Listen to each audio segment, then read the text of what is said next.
Hello, BookTube. This is the Scholar Gentleman. Want to do a quick book report. My husband went down to take a shower, so I figured now would be a good time. Just finished this book today. It's called Ramsey Campbell's The Parasite.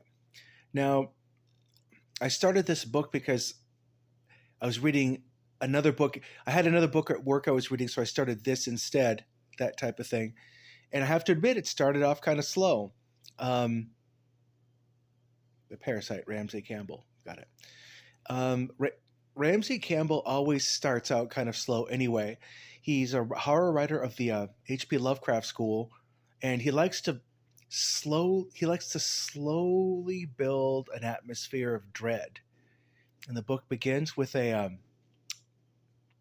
young girl in 1950s Liverpool, England, who so she's supposedly going out to see was it Blackboard Jungle with Bill Haley and his Comets. But her older friend was actually taking her to a seance done with the other kids above a butcher's shop. Excuse me. Sam Adams Holiday Mix. Holiday Brew, I should say. And, well, of course, as they do in these types of books, something goes horribly wrong. And then it ends. The prologue ends. Cut to 30 years later, and we look in on Rose and Bill. They are both film school teachers and film critics. They write literary. They write film essays and critical essay books on film, and that's how they make their living. It's kind of a nice, cozy academic type of life. But they go over to New York for some sort of press literary thing, and Rose meets the wife of one of the agents or something like one of the agents or one of the other writers, and she's more than a little obsessed with astral travel. Tries to get Rose into it, and as luck, first of all, she gets mugged in the true New York fashion while she's there. It seems to be a random mugging, and then as a sort of a party favor, a party trick, the group runs a seance, and that wakes up something in Rose. And as the book goes on, slowly but surely, she becomes slowly more and more estranged from her husband, and she also has the ability to astral travel. She doesn't know, and she's like a powerful astral traveler. She doesn't know why she has this ability. Well, I get to explain later. But she gradually just becomes further and further estranged from her husband because her husband doesn't want her to pursue these supernatural, woo-woo, new age followings. And for the longest time, it reads like a couple drifting apart away from each other. You get the occasional odd glances out of the corner of the eye and a weird presence in the greenhouse near the house, that kind of thing. And the thing that Ramsey Campbell does is he very expertly turns up the dread to a mere sort of unease, all the way up to self-doubt and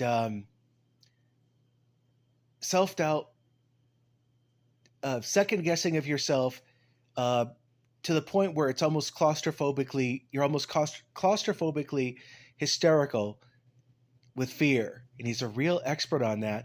And for the longest time, it just seems like she's drifting away from her husband. But come to find out, something has been growing inside of her. Something that was woken up by that seance in New York.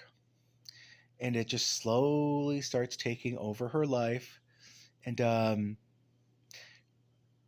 Bill and Rose go to her parents' place, and the mother tries to bring up that evening way back when. Turns out it was Rose who went to that house and was actually rescued from that house. She was catatonic at that house, but she just didn't want to believe it. She didn't remember it that way. And there's a reason for that. The person who's hitchhiking in her body, in her soul, in her head, is kind of make sure that she doesn't remember.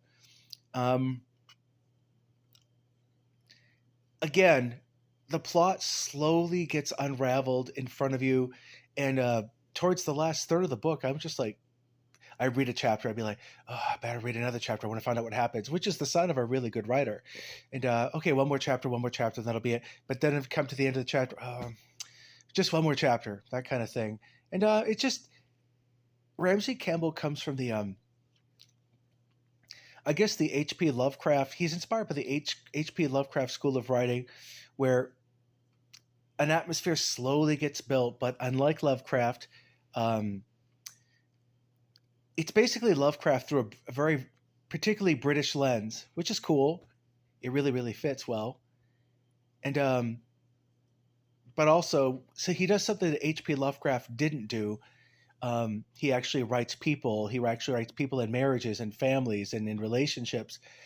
H.P. Lovecraft had nothing to do with that crap. It was just basically his main characters are just sort of like loners, misunderstood scholars who seek a forbidden knowledge, slack-jawed yokels who could barely string a sentence together.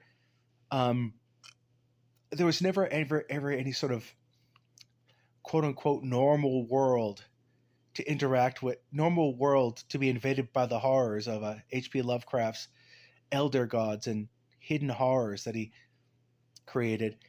It was always basically someone in search of forbidden knowledge who found it and then wished they hadn't found it, and basically huge cosmic beings, presences, basically dwarfed the earth, dwarfed our whole civilization, and you prayed that it didn't notice you. You prayed that it didn't notice her because it would probably mean the end of us if it even cared that much to destroy us. All the elder gods and whatnot. But the way Ramsey Campbell writes is he gives you like little glimpses of the whole tapestry, and you're kind of meant to stitch it together yourself.